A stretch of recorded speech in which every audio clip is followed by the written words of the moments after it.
Hey, Miss Stacy here, and Malcolm Reynolds. I thought I would just really quick give you a little bit of an intro on what we're going to do with this new series. See, I've been a 1-minute wonder on TikTok and Instagram for a little over a year, and I decided that I'd kind of like to expand my content. So we're going to do 10-minute classes, or thereabouts. Might be a little less, might be a little bit more. But I did want to introduce you to Malcolm because he usually sits behind me, and he tweets up a storm. He loves the camera.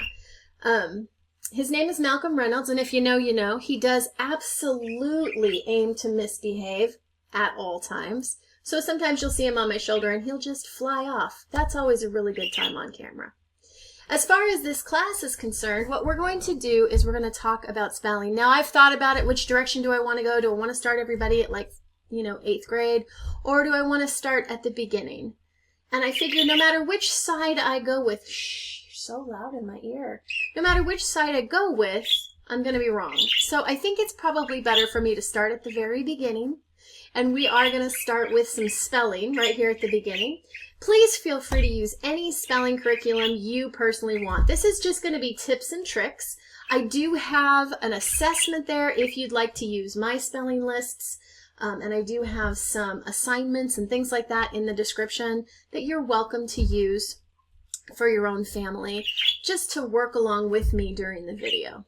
Well, I guess we probably should get started. I gotta get rid of this guy. All right, let's start at the very beginning. All right, so let's pretend that you have someone who is learning this language for the first time. I don't care how old they are. I don't care if they're 3 or if they're 50. It doesn't matter. Going through all of the letters and making sure everybody knows all of the sounds is kind of a good idea. See, the thing is, we have 26 letters in our language, but those 26 letters, when used alone, can represent over 40 sounds. And so a lot of times people don't realize that that happens. Our point is to help our students recognize that there is more than one way to spell a lot of the sounds. And they have to get a good idea of what the actual rule is. Or it's not even always a rule. Sometimes it's just you got to see the word first so that you can actually put it on that pin in your brain. So let's go ahead and go through that, okay? We're going to do just the consonants. So we're going to go through and we're going to do B. We're going to do C. We're going to do 2 sounds of C. We're going to do D. We're going to do F. We're going to do 2 sounds of G, 2 sounds of H. We're going to do J, K, and while I normally do lowercase on this L, I'm going to make it a little bit more uppercase because it's easier to see. On the cursive version, it is a lowercase. Now, you're going to approach your person. And I don't want to say little kid. We in this country generally start teaching our kids all the letter recognition and stuff like that 3, 4, 5 years old. By 6, they kind of have a much better understanding.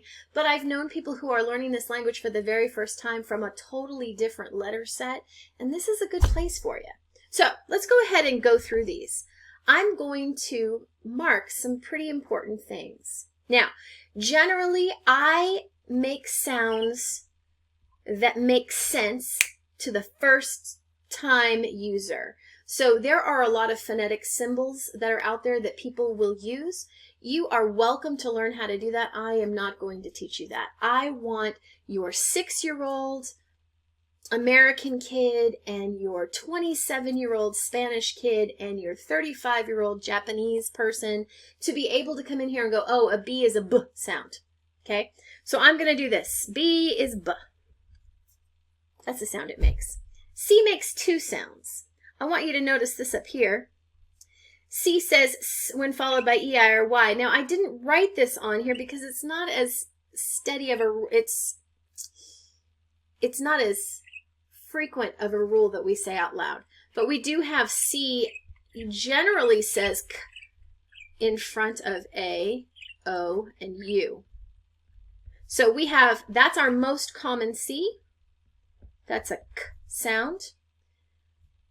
And then our other sound is an S sound. And sometimes I'll put two S's so that they hiss. That's that sound. D says D. F says F. Now G says G. And I do not like to put vowels after most things. But for whatever reason, G, G doesn't really stick unless we do this. Now it's not ga, but to help you understand that, I am going to mark it that way so that you don't get it confused with the G that says J. H usually says H, and it sometimes is silent. Then we have J, which says J, K, which says K, and L, which says L, okay? Now, I want you to notice a few things. We have 1, 2 ways to spell K.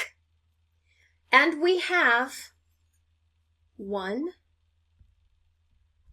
2 ways to spell J on this page. And yes, there are rules to it, absolutely. And sometimes they really make sense and sometimes they don't, because the word is coming in from another language and you can explain it a different way. But I want you as the adult that's teaching to see that we actually have a difficulty when we're teaching little kids how to put words together, how to spell them just out of the top of their heads. Sometimes they can't do that. Sometimes you need to go at it the other way. You need to give them the vocabulary first, give them the word first, and then help them to mark it so that they remember it. We are going to talk about coding like crazy, just not this time. Now, as we're doing this, I'm going to write these words in purple. I don't want you necessarily to use my words unless you can't think of any others. What I really want you to do is work with your student and say, B says B.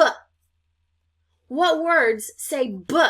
And I want you to try really hard to get as many words that they themselves can see and touch and feel on this page. But I'm going to give you a few. So we have things like boy and bat and bird. And if you've got an older kid, fob. Oops. Fab works too, but I really did want fob. Fob and blurb. Give them funny words, things that they will remember so that they get that b sound. Now, if you've got a child or someone who has done a little bit of reading, a little bit of spelling, they're going to know CA, and C is going to be K. And so they're going to know about the cat. And they're going to know about, oh, I don't know, the crate. Do you have a dog that uses a crate? You have that word. How about the word crisis for an older kid? Try not to do black, because while it gives us a C that's a K sound, it's actually not spelled that way. This is another way to spell that K, and we don't need too many more right this second. So try not to do black. But if you can't think of anything else, at least it gives them the K, and there's a C there. We'll pull those two together later. Now, the S's, the S sound, usually happens when followed by an E, I, or Y. And this can be a little bit harder because some of these words are a little bit harder. So let's start with the word city. That one's not too bad. And let's use the word certain works.